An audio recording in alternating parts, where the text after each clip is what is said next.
Stockholm Syndrome is one of the most paradoxical psychological phenomena ever observed in human behavior. It is a condition in which hostages or abuse victims develop emotional bonds with their captors or abusers, sometimes defending or even empathizing with them despite clear threat and harm. These bonds are not voluntary affection. They are not fabricated loyalty. They are a survival-based adaptation of the mind under extreme stress. This presentation explains how Stockholm Syndrome forms, the psychological and neurological mechanisms behind it, and why it can persist long after the immediate threat has passed. All information is drawn from case studies, hostage research, trauma psychology, and clinical literature. Section 1. The core mechanism. Human survival mechanisms are designed to preserve life under threat. When individuals face extreme danger from another person, their brain activates adaptive strategies that prioritize survival over rational judgment. Stockholm Syndrome emerges when the victim's mind perceives the captor as both a source of threat and a potential protector. This dual perception triggers cognitive dissonance. The brain resolves the dissonance by developing emotional bonds. The victim begins to identify with, empathize with, or even defend the captor. This is not loyalty in the conventional sense. It is an adaptive psychological response to maximize chances of survival. Section 2. Historical origin.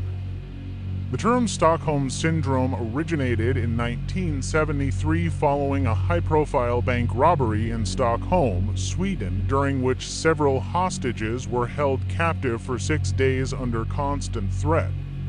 After their release, some hostages publicly defended their captors, resisted cooperation with law enforcement, and refused to testify against the perpetrators.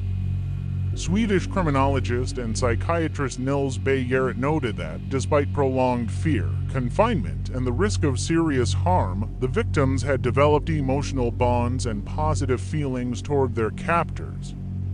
These observations led to the identification of a psychological survival response later termed Stockholm Syndrome, a concept that has since been applied to hostage situations, abusive relationships, prisoners of war, and cases of prolonged coercive control. Section 3. Psychological dynamics. Stockholm Syndrome emerges through a set of interconnected psychological processes that operate under conditions of extreme stress and dependency. The victim first perceives a genuine threat, recognizing that harm is possible or imminent.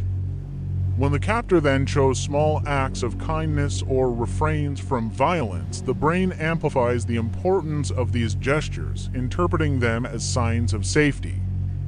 Over time, dependence develops as the victim relies on the captor for survival, food, protection, or basic needs. This reliance can lead to identification, where emotional attachment grows and the victim begins to internalize the captor's perspective. To resolve the psychological conflict between fear and perceived safety, the mind engages in cognitive dissonance resolution, reconciling these opposing experiences through emotional bonding. These processes occur automatically and largely outside conscious awareness, reflecting the brain's instinctive strategy for survival under threat. Section 4. Behavioral manifestations. Victims exhibiting Stockholm Syndrome may display a range of behaviors that appear contradictory to their circumstances. They may defend the captor to outsiders, refuse to testify against them, or express empathy for the captor's motives or personal suffering. In many cases, victims minimize, rationalize, or deny the severity of the abuse they experienced, while simultaneously developing intense fear around leaving or acting against the captor.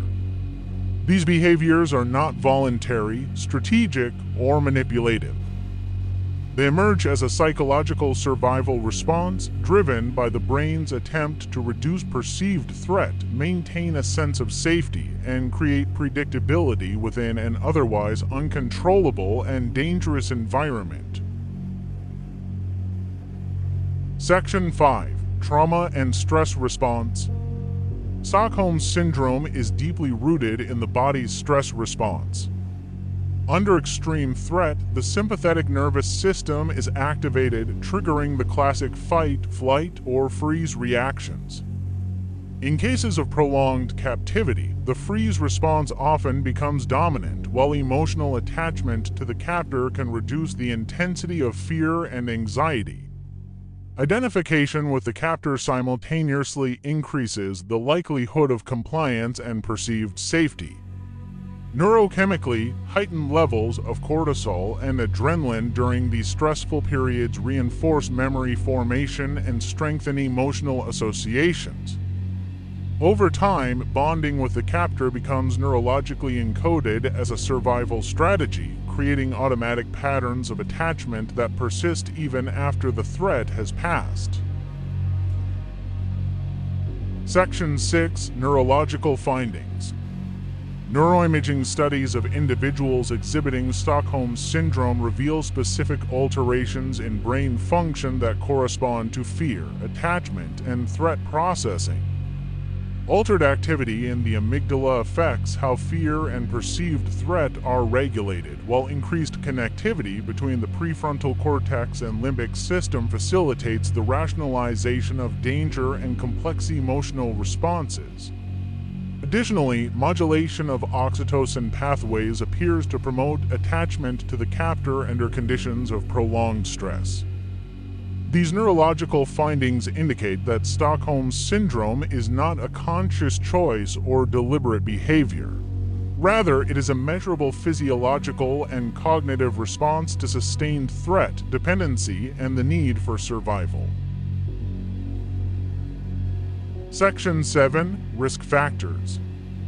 The development of Stockholm Syndrome is influenced by a combination of environmental, situational, and individual factors. The syndrome is more likely to emerge when the perceived threat is severe and continuous, and when opportunities for escape are absent or highly constrained. Captors who alternate between aggressive behavior and intermittent expressions of kindness or reward create a volatile and unpredictable environment that fosters adaptive bonding. Pre-existing vulnerabilities in the victim, such as prior trauma, limited social support, or psychological susceptibility, further increase risk.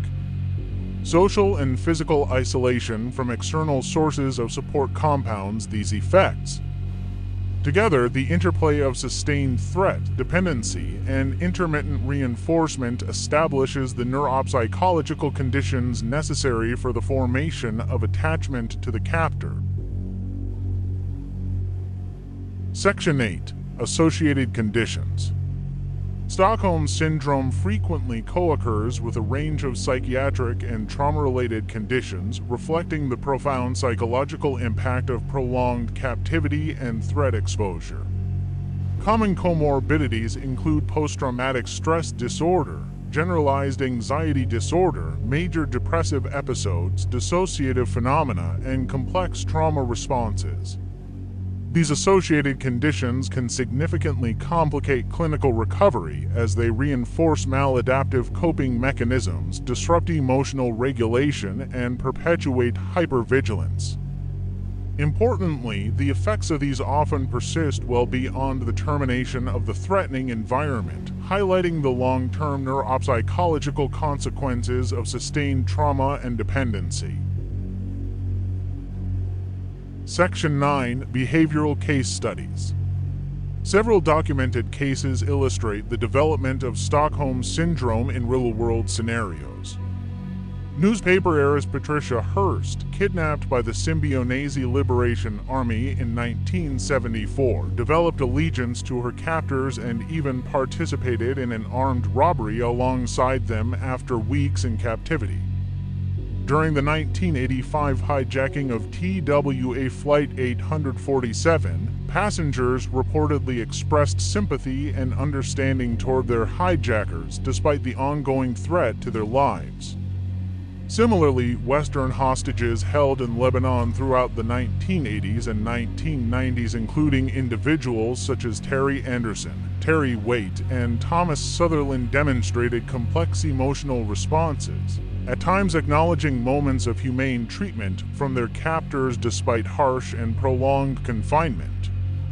In each of these cases, the emotional attachment observed functioned as an automatic coping mechanism under extreme stress and dependency, rather than as a conscious moral or ethical choice. Section 10. Clinical Management. Treatment of Stockholm Syndrome focuses on ensuring safety and separating the victim from the abuser in a controlled environment. Evidence-based therapies include trauma-focused cognitive behavioral therapy or TFCBT to process trauma memories, eye movement desensitization and reprocessing EMDR to reduce emotional distress, and dialectical behavior therapy DBT to improve emotional regulation.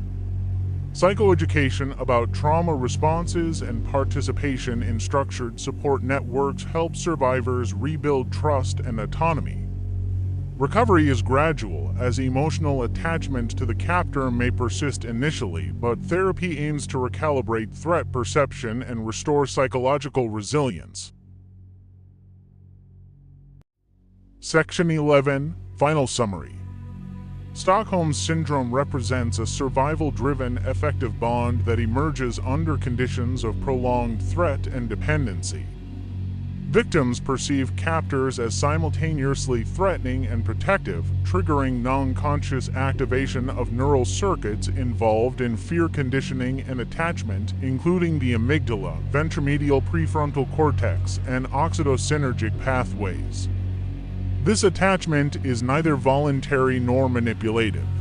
It is an automatic, adaptive psychological response mediated by heightened hypothalamic pituitary adrenal axis activity, then elevated cortisol and reinforced dopaminergic reward signaling.